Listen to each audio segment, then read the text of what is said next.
Olá, na aula de hoje nós vamos falar sobre liderança. Esse tema, ele é muito cobrado em provas, existem várias teorias aí que falam sobre a liderança e hoje nós vamos falar sobre cada uma delas e ver também algumas questões, ver como que as bancas tratam do assunto liderança nas suas provas. Vamos lá?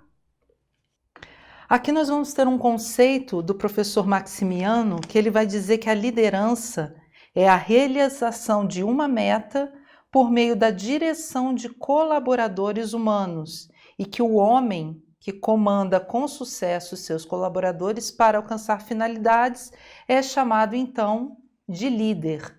Liderança é o uso da influência não coerciva para dirigir as atividades dos membros de um grupo e levá-los então à realização dos objetivos desse grupo.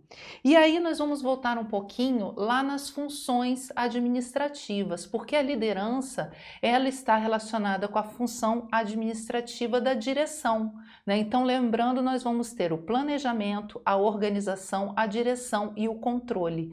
E a liderança está aí na função administrativa da direção. Porque direção, né, dirigir como uma função administrativa, nada mais é do que você conduzir, né, as pessoas, né, os recursos humanos da organização, utilizando elementos como comunicação, motivação e também a liderança. Então hoje, né, nós vamos tratar aí da temática da liderança e sempre lembrando, né, e aí o próprio conceito do professor Maximiano fala de dirigir. Então sempre fazer esse link, né, que a liderança ela está relacionada com a função administrativa dirigir.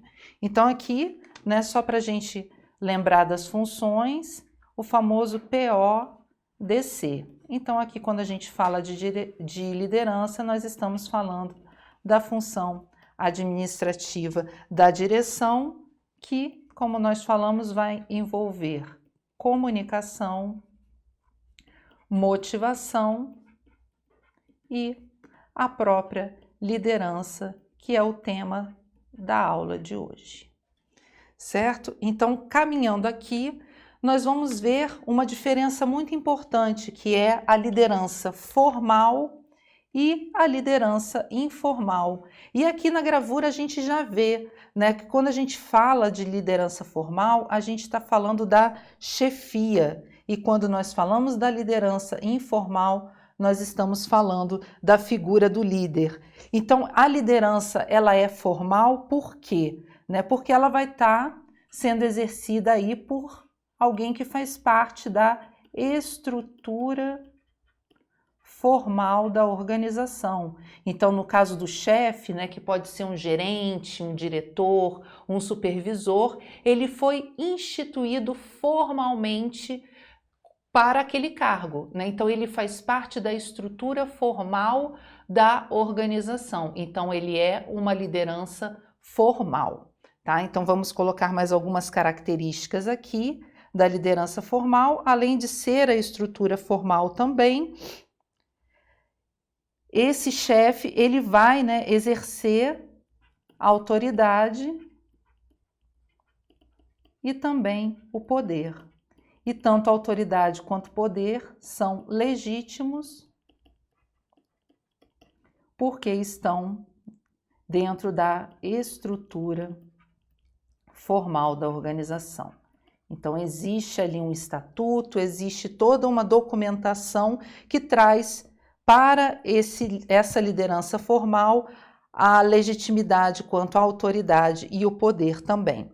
E aqui ao lado nós vamos ter a figura do líder, né? Aí como a figura que está dentro da liderança, né? Que exerce a liderança informal. E é informal porque não está na estrutura, então está fora da estrutura formal. A figura do líder, ele não está... Essa figura não está instituída, não está dentro ali do organograma da organização. Então, esse líder ele não tem um título. Nós vimos que no caso do chefe ele pode ser um diretor, ele pode ser um gerente, ele pode ser um supervisor. Então, são os cargos ali, né, que fazem parte da estrutura formal da empresa. No caso do líder, não existe um título oficial. Então, um título oficial não vai existir, porque ele não faz parte ali da estrutura da organização. A legitimidade, no caso da liderança informal, ela é uma legitimidade pessoal. Então, ele exerce essa função de líder porque as pessoas entendem essa pessoa como um líder daquele grupo. E, no caso da liderança formal, aqui, que eu esqueci de colocar, o chefe, ele vai liderar os seus subordinados. E aqui, no caso do líder, dentro da liderança informal, ele não vai ter subordinados, ele vai ter seguidores. Então, não necessariamente essa pessoa, né, que exerce essa liderança informal, ela vai ser ali seguida, né, ela vai ter como seguidores os seus colegas de grupo, né, os seus colegas de departamento. Pode ser uma pessoa que se destaca ali naquela organização e que tem outros departamentos, outros grupos ali que veem naquela pessoa essa figura do líder, né, essa pessoa que cativa, essa pessoa que motiva, essa pessoa que exerce aí algum tipo de influência na organização, né? Influência sobre as pessoas ali dentro da organização. E aí a gente pode se perguntar, né? Essa diferença entre chefe e líder. Todo chefe será um líder ou todo líder será um chefe? Então a gente precisa aí ter um cuidado em relação a isso, né? Algumas provas vão trazer aí líder, né? Palavras como líder, gestor, administrador, como chefe, como sinônimos, né? Então a gente vai precisar prestar atenção no enunciado da questão. Se o enunciado da questão estiver tratando da diferença entre chefe e líder, a diferença entre a liderança formal e a liderança informal, existe então essa diferença entre a nomenclatura chefe e a nomenclatura líder, como nós vimos. Agora, se a questão não estiver falando sobre isso, né, for uma questão de administrador, onde se está contando um caso, né, ou está se contando alguma historinha ali da organização e falar em chefe, em falar em líder, em falar em gestor, a gente trata isso como sendo sinônimo, essas palavras como sinônimos, tá bom? Então aqui a gente vai ver que nesse caso, chefia, né, que quando a gente tem a chefia e a gente tem a liderança, esses conceitos eles não vão se anular. Então, chefia e liderança não são conceitos que se anulam. O ideal, então, né, é que a pessoa, né, que é escolhida como chefe, né, que ela exerça uma chefia dentro da organização, ela possua características de líder. Isso vai facilitar muito a gestão dela, né? Vai facilitar muito todo o trabalho que ela vai ter ali de condução daquela equipe. Então, o ideal é que o chefe seja um líder. Nem todo líder vai ter um cargo de chefia, tá? Então, também a gente prestar atenção nisso. Um chefe, é bom que ele seja um líder, e aí a gente vai ver que todo chefe, de alguma forma, é um líder, sim. Então, mais para frente, quando a gente vê os tipos de líder, né, os estilos de liderança, a gente vai ver que existem várias formas ali de um gestor exercer a sua liderança dentro da organização, né? E todo líder não necessariamente será um chefe, né? Às vezes ele é uma pessoa que motiva as outras, influencia as outras, mas ele não tem aquele perfil de gestor, né? Ele consegue conduzir ali as pessoas de uma forma mais carismática, não tão envolvido assim em relação ao trabalho, né? Então ele não tem um perfil de gestor. Então a gente sempre tem cuidado, tá? Quando a gente vê a palavra chefia e liderança, chefe e líder também, tá? Então, seguindo aqui, nós vamos ver os chamados componentes do processo de liderança. E o que são esses componentes, né? Esses componentes, eles precisam ser analisados quando a gente estuda a temática da liderança. Então, nós vamos ter a figura do líder, nós vamos ter a figura dos liderados e nós vamos ter a chamada missão, que também é chamada aí de tarefa. É aquilo que precisa ser feito, né, dentro da organização. Então, quando a gente fala do líder, é o componente, né, um dos componentes desse processo de liderança que a gente precisa ver o líder e identificar nele as características. Então, é importante, quando a gente estuda o líder, a gente vê as características daquela pessoa, né? São as características pessoais dela. Então, a gente vai tratar da questão da personalidade, das motivações pessoais daquele líder e também das suas habilidades. E outra questão também do líder é a forma como esse líder aqui vai usar a sua autoridade. Então aqui a gente já vê, né, nesse componente de processo de liderança, que a figura do líder, né, a gente vê que já exerce ali, quando a gente fala da forma de usar a autoridade, quando a gente fala de autoridade, fala também de poder, mas muito mais da autoridade, a gente está falando da parte mais formal da organização. Então é um líder, né, que tem um cargo de chefia dentro da organização, seja um cargo de chefia no nível estratégico, no nível tático ou até mesmo no nível operacional. Aqui nós temos o outro componente que são os liderados, então aqui algo muito importante a ser estudado, levado em consideração é a motivação desses liderados e a gente vai ver que existem aqueles liderados que são fiéis ao líder e aí vão se envolver aí por questões mais morais, vão seguir esse líder mas por questões morais e também vamos ter aqueles liderados que são considerados mercenários, que eles só vão seguir o líder por conta de algum tipo de interesse que eles têm. Então aqui uma diferença da forma, né, da motivação que os liderados possuem dentro do processo de liderança. E aqui a tarefa ou missão, né, que nós vimos, que é o elemento aí que vai ligar o líder aos seus liderados. O que vai unir esses dois componentes é a missão ou a tarefa.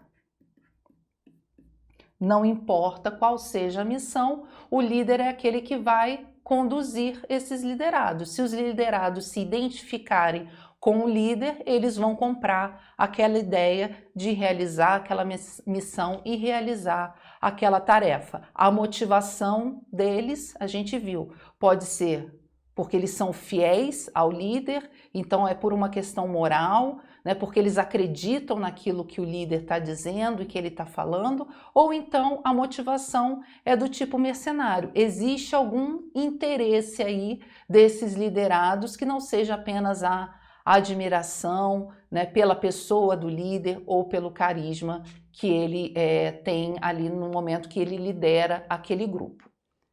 Então aqui esses três componentes são muito importantes dentro do processo de liderança que a gente precisa guardar: líder, liderados e missão, lembrando que o líder é unido aos seus liderados através da missão ou tarefa. E aí, quando a gente fala de liderança, outra questão muito importante para a gente estudar são as chamadas fontes de poder, que é um elemento fundamental, porque quando a gente fala de poder, a gente está falando do potencial de influência que aquele líder exerce. E ele vai influenciar os seus liderados exercendo vários tipos de poder. E a gente vai ter aqui, né, 5 fontes desse poder, né? O poder de recompensa, que são aquelas recompensas que vão ser utilizadas para quê? Para reforçar as ações que o líder quer que aquele grupo de liderados, que aquele grupo, né, de pessoas exerça, que ele quer que elas façam aquilo. Então, ele vai e se utiliza de recompensas para poder reforçar o que elas precisam fazer. E lembrando que as recompensas aqui a recompensa não é um suborno. Ele não está dizendo aqui que elas, para conseguir determinadas coisas, elas precisam realizar as ações, né? Ele está aqui dando uma recompensa pelo cumprimento de ordens ou pela realização de algo. Tá? Então, esse poder de recompensa aqui é uma das fontes que o líder pode se utilizar para poder conduzir o grupo ou a equipe. Outro tipo de poder é o poder coercitivo, que aí é o lado negativo da recompensa.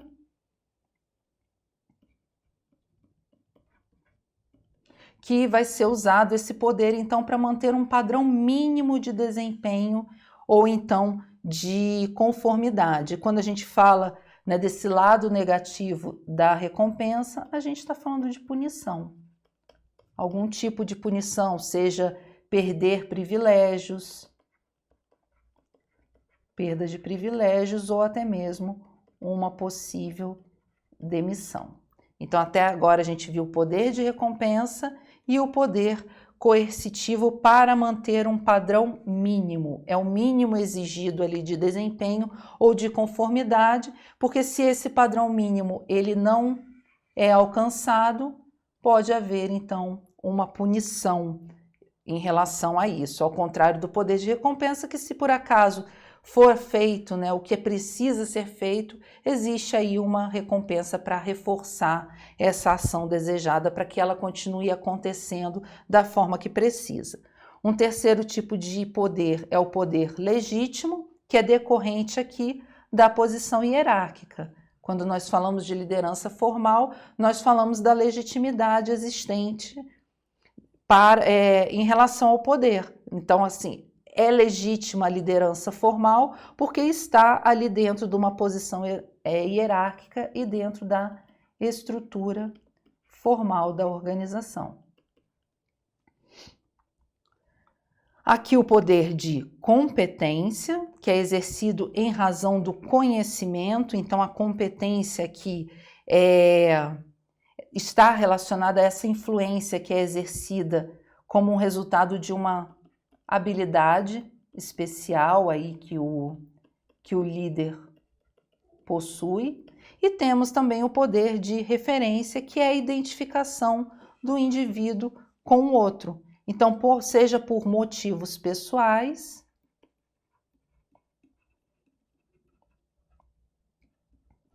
ou por recursos desejáveis,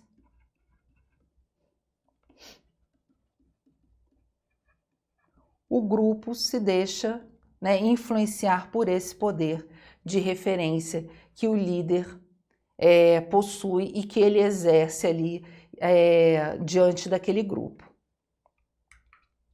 Aqui nós vamos ver uma questão, né, rapidamente aqui do CESP, uma questão de múltipla escolha, né? Não é algo muito comum acontecer, né? É bem raro a gente ter questões aí do CESP de múltipla escolha, mas a gente tem uma bem interessante, né? Que é aqui vai contar uma historinha aqui pra gente, dizendo que uma delegacia de polícia, o Aldo, que é um delegado titular, e aí a gente vai fazer um esquema aqui para ficar melhor a resolução da questão, né? Então, a gente vai ter aqui a figura do Aldo, ele é um delegado titular.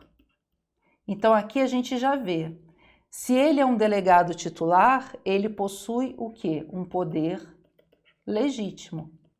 Ele faz parte da estrutura ali daquela polícia, né? Aqui no caso da questão, provavelmente da Polícia Civil do Maranhão.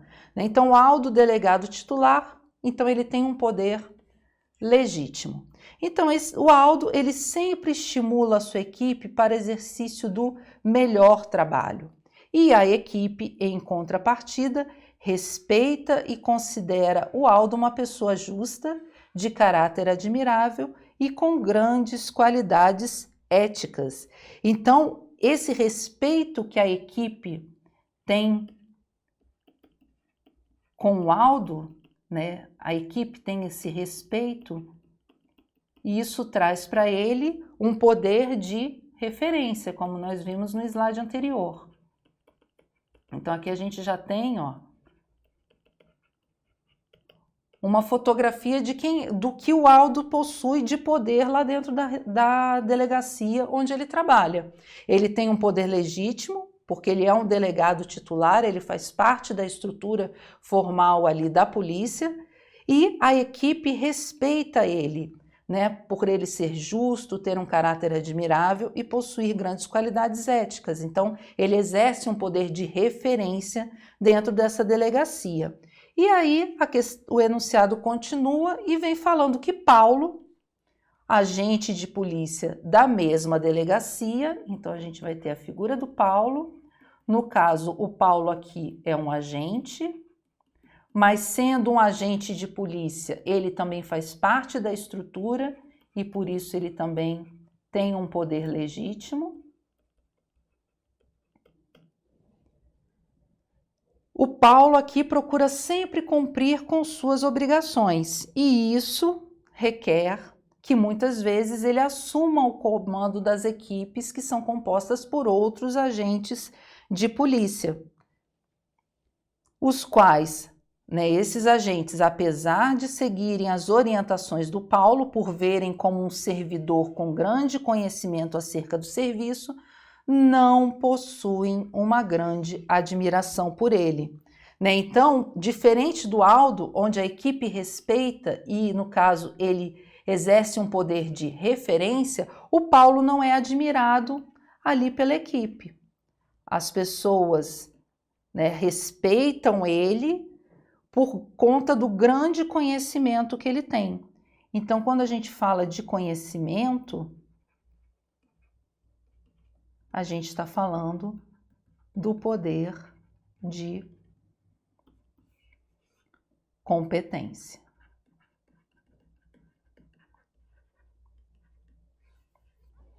Então, nessa situação hipotética, essa historinha aí que a gente contou, de acordo com os conceitos de poder e liderança, pede aqui para a gente marcar a alternativa correta.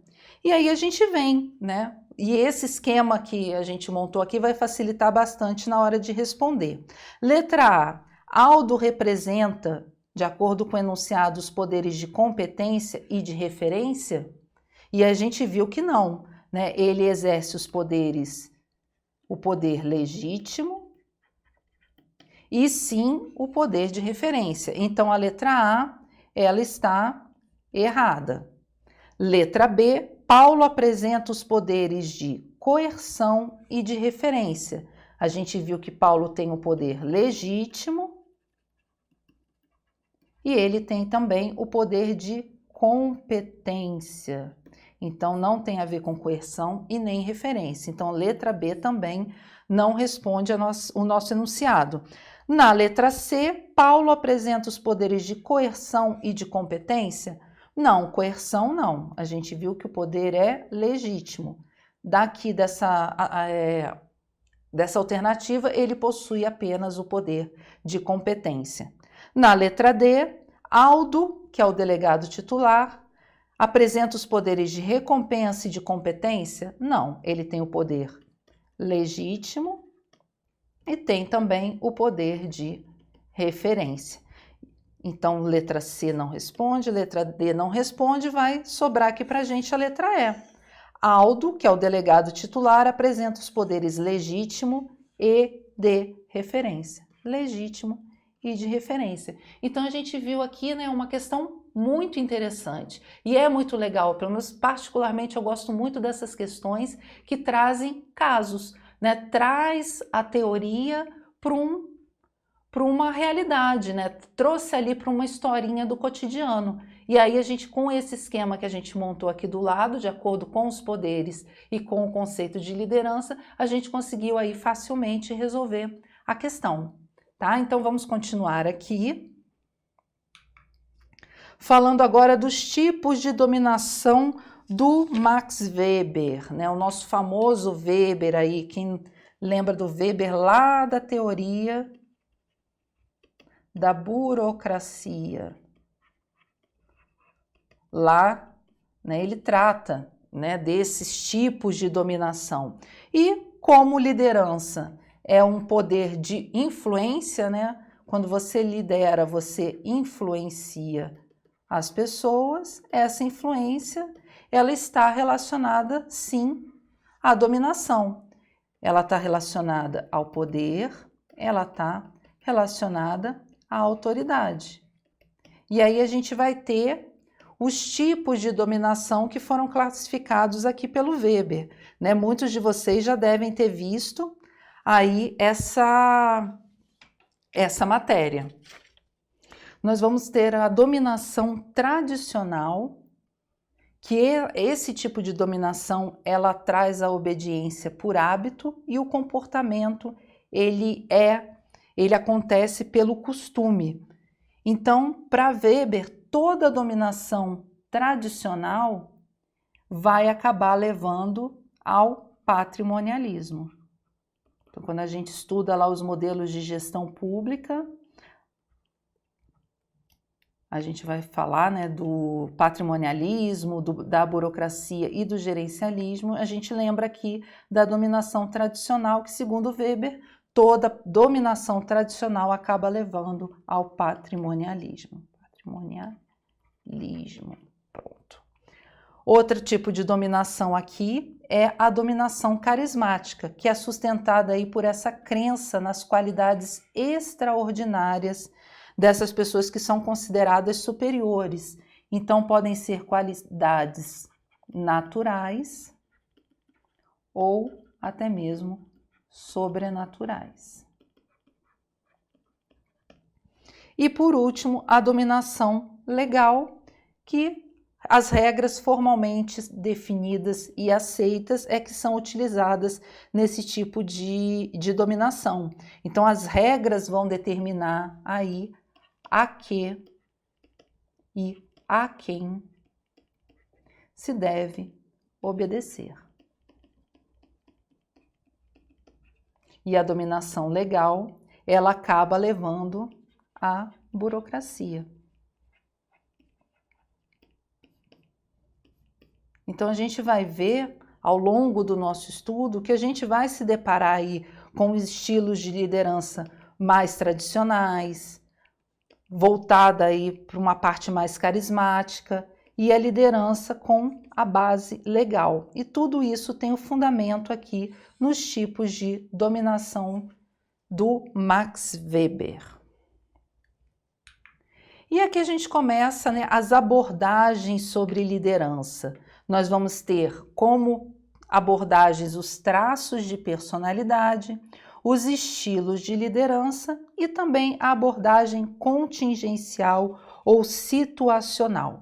E cada uma dessas abordagens, a gente vai ver que existem teorias, né, para cada uma dessas abordagens. E nós vamos tratar, né, cada uma dessas teorias, entender como que elas foram criadas, para que elas foram criadas, a aplicabilidade delas hoje em dia, né, a gente vai ver que tem algumas que não são mais aplicadas, que não fazem mais sentido, porque o conceito, o estudo sobre liderança nas organizações evoluiu e elas acabaram caindo em desuso. Então nós vamos falar aqui rapidamente de cada uma dessas abordagens e depois entrar nas teorias que estão dentro de cada uma delas.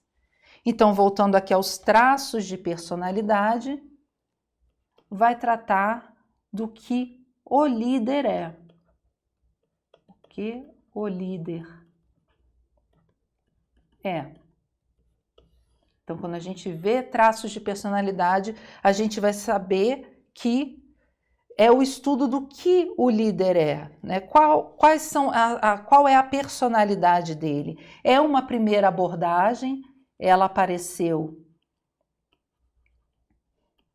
em 1940 e que traz aí esse estudo de que a liderança é uma qualidade que a pessoa possui.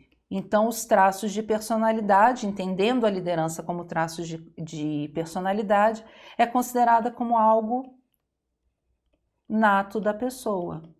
Então, é algo que nasceu com o indivíduo. Então, vamos ter pessoas que nascem para ser líderes e pessoas que nascem para ser liderados. Então, nesse momento que surge essa abordagem, esse é um entendimento que se tem por liderança, que é algo que nasce, ninguém aprende a ser líder, nasce líder.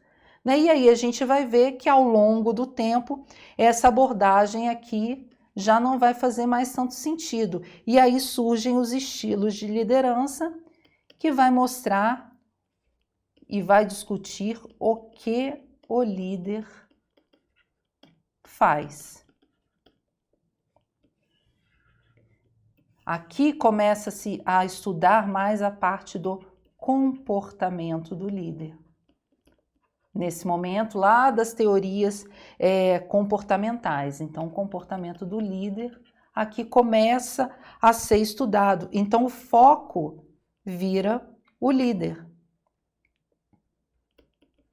Então, o foco é na pessoa do líder e entende-se que a liderança ela pode ser aprendida. Então, a liderança pode ser aprendida. Então, a gente já vê aqui uma evolução, enquanto no traço de personalidade diz que a pessoa nasce líder, na abordagem dos estilos de liderança já começa a perceber que a liderança ela pode ser aprendida por aquela pessoa que é considerada um líder. E a abordagem contingencial ou situacional, que é como o líder atua.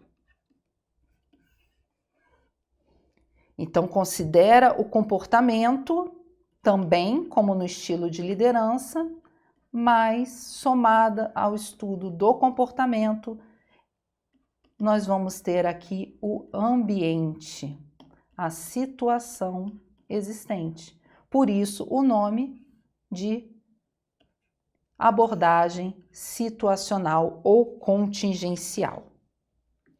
Então, aqui nós vamos terminar esse primeiro bloco, né? A gente viu toda essa parte mais teórica e agora a gente vai ver a aplicabilidade, né? Nós vimos muitos conceitos nesse começo, nesse primeiro bloco. A partir de agora, a gente vai ver as teorias e como esses conceitos foram aplicados pelos estudiosos da temática da liderança. Até lá!